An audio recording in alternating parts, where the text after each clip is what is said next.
Camp Tambayan. Halika, tikman natin. Masarap na kape, murang mga pagkain, at para kang nagkakamping. Iyan daw ang dahilan bakit kailangan mong kumain sa kapihang ito. Madami-dami na rin ang nagpunta sa kanila. Sinasabing mabagal ang pagsisilbi, mali-mali ang paghahain, at sumakit pa daw ang tiyan ng kasama nila.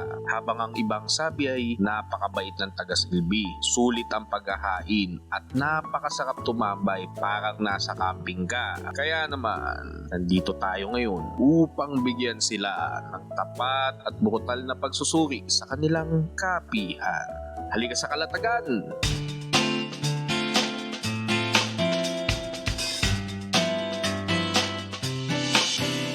Ito ay matatagpuan lamang sa kalye ng SJ Subel, Barangay 1, Kalatagan. Mayroong malaking loteng paradahan. Mahihirapan ng kaunti ang mga PWD pagkat mabato dito. Alpresko lamang ang kanilang inaalok dahil ito talaga kanilang ibinibida. Maaari ang pangdalawahan o malaking grupo. May tent man o wala. Pang food truck ang estilo ng kanilang pagsisilbi. Sariling kuha rin sa kanilang pagkain. Mayroon naman tagaligpit kada may matatapos. May malaking karta sa labas, maaari kang kumain at magkape sa kanila. Gutom na kami, tikman na natin. Sa unang araw busog pa kami, kaya nagmerienda na lamang. Kumuha kami ng cinnamon churros na may dawdawang matcha.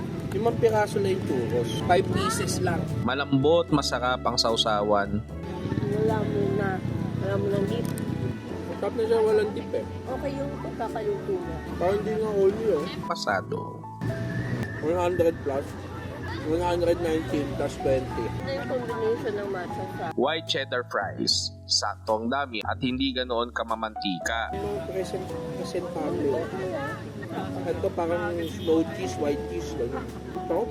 Double top ng first spice. Pinata pinakamasarap na first spice. Mama, yung pinaka nagusto ako, di nababago. firm? Hindi matigas, firm. Flexible. Ito ay Ay, madami. pasado. Ay sea salt latte naman. Parang nagbibigay siya ng Krispy Kreme vibe. Yung kape niya. Basta Starbucks. Basta parang medyo Hindi sobrang tamis nito. pasado sa'yo. Pasado din. Iced caramel macchiato ay Napaka-competitive nito. Tapang yung kape nila. Parang baka ako yung kape. Baka ako yung kape nila. Kaya gusto ko. Bias. Bias. Bias ako sa baka ako. pasado din. Pasado sa akin eh. Sa ikalawang araw, para sigurado kakain na kami talaga. Appetizer muna ako. Camp sliders na pwede kayong maghati. Mainam kung titikman lang para sa pampagana. Balit dalawan ng chicken burger. Laki. Kakainin.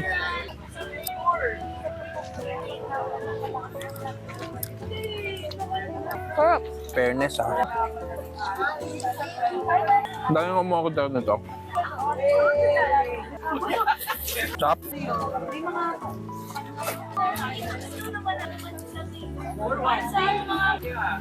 Ano sa'yo?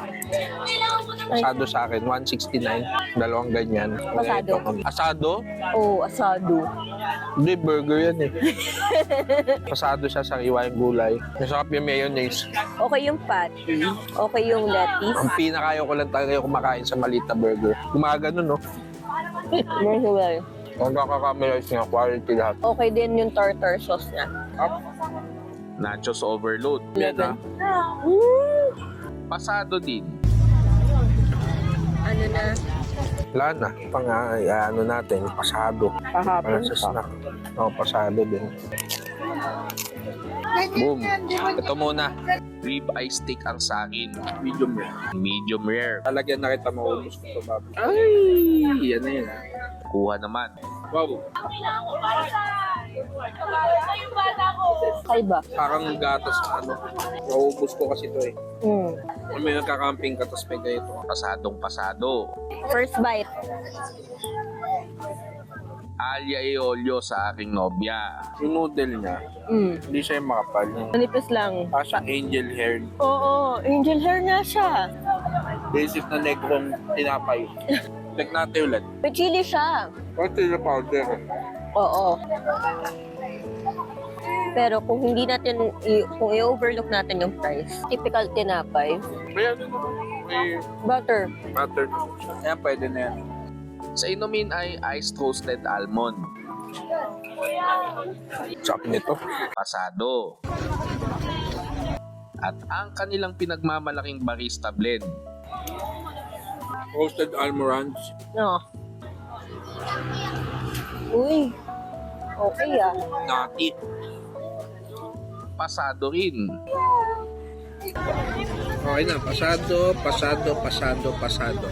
Pwede na. Sa pangkalahatang pagsusuri sa kanilang kapit pagkain, masasabi ko na napakasarap talaga ng kape ng Batangas. Hindi ako sigurado kung magkahalong Liberica o Barako at Arabica ang timpla nila. Gayon pa man, masarap ito at talagang may re-recommend ako. Sa pagkain naman, sulit kung titingnan. Masarap din, pero mapapagastos ka din kung gutom na gutom ka. Kalidad lahat ng rekadong ginamit. Lahat ay pumasa sa amin. Bagamat matagal ang kanilang pagsisilbi, ay mauunawaan mo naman sa haba ng pila. Ayan, kita naman. At nag-abiso naman sila kaya ayos lamang. Sa pangkalahatang pagsusuri sa kanilang kainan ay totoong napakasarap tumambay dito. Malaking tulong ang pagiging maaliwala sa mata at dilaw na bombilya na nagbibigay ng payapang ningning sa lugar. Bagamat maingay sa dami ng tao ay ayos lamang. Pakiramdam ko nagkakamping talaga ako. Kulang na lang magdala ako ng sariling tent. Babalik ba kami? Pasado. Oo naman. Pasado. Parang hindi. Pasado pala.